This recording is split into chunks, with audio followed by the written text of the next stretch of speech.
That's nice. Last year it wasn't. I had a little bit of groundwork set in just from the summer workouts, but this year, being able to go through a whole, essentially calendar year, the comfort level amongst the guys is, extremely different than last year. And let alone that, but I think the togetherness of the team is significantly better than last year. So it's a really good thing when we're headed into fall camp. With the language, did you go from Greek to Latin with the new coordinator? Or? As far as just, yeah, it's a big difference. But I don't think it's anything that's too much for us. Like I said, I've told you guys this is my sixth or seventh offense now. So it was something I was fully willing and able to do. The rest of the team's picking it up great too. It's a lot of responsibility on them, the receivers, the O-line, tight ends, everyone. I mean, it's a lot, but we're picking it up well. Spring was more of a learning, go to the line of scrimmage, think, and then play. Now it's more becoming reactionary. So it's becoming second nature to a lot of guys, and we can see the improvements. How would you assess just today's scrimmage from an offensive standpoint? It was pretty good. We scored a lot in the red zone. We made a couple bad decisions at quarterback, all of us, me included. So got to get better at that. But we were moving the ball pretty well. Like I said, had a lot of red zone touchdowns, which is relieving for unspoken reasons. But it was a really good thing. So there's glimpses of where we're supposed to be, and the time from now to the first game is polishing it so we can have it down pat and ready for the first game. From a personality standpoint, what has Kerwin brought to the offense? He's everything you'd want in a coach in terms of he's fair. If he's going to be hard on you, he's hard on everyone the same, and demanding, and they expect perfection.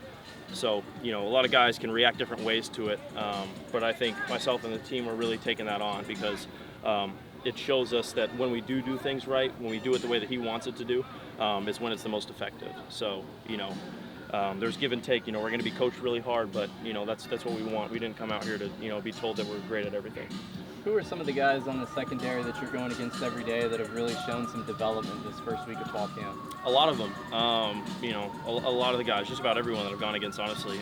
Returning guys, transfers. We got a lot of transfers making some big-time plays. I think the secondary is doing a great job. A lot of them were young last year, playing more pivotal roles this year when they, as they're not quite as young and not quite as inexperienced. And like I said, the transfers are doing a great job as well. Does that prepare you a little bit? I mean, you see a guy like KJ Sales who you didn't see. You see a guy like Devin Studstill who you haven't seen. Does that help give you different looks? Absolutely. I mean, everyone has similar and different tendencies, right? So being able to go out there and get different looks and get different perspectives from different personnel, it allows us to just expect the unexpected. This will be your second Fan Fest coming up. What do you think of the event? What's your favorite part of it? I'm excited. Being able to have the fans come out and see the team. Unfortunately, they can't see a practice and see the progress that we've made, but being able to get face to face with fans and really show them our appreciation for their support of this program. I think that's a huge thing that the team and myself that we really want to portray to our fans is that we're really appreciative, coming out to games.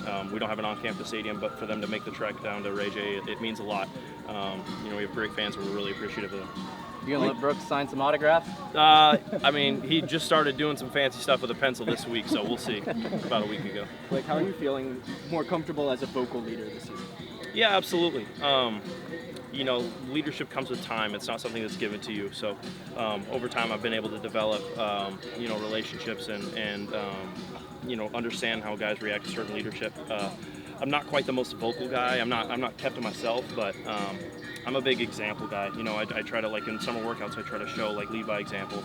If I'm intense, the team's going to be intense. I don't want to start, sporadically running my mouth and yelling at all times because they don't know that's not me. I'm sorry. They know that's not me. So I don't want them to act out of character as well. So, I try to be myself when I'm on the field. But I'm an intense competitor. Trayvon Sands said he's, as a senior, feeling more comfortable as a vocal leader. What have you seen in him? Yeah, absolutely. I think Trey's doing a great job. He's a guy that's been here for a good amount of time, and the team really respects him. He's a hard worker, and he's done a great job at stepping up leadership from last year to this year. Are you still in the loop for the 3 o'clock feedings What was that? in the morning? With in the little ones? the morning. I mean, honestly, we're spoiled. He's a pretty good sleeper, and I'm a pretty heavy sleeper. So, fortunately for me, I don't have to get up most of the times. Unfortunately for my wife, she's the one that does. Is But it he's an elbow to the ribs to get you up, or? sometimes.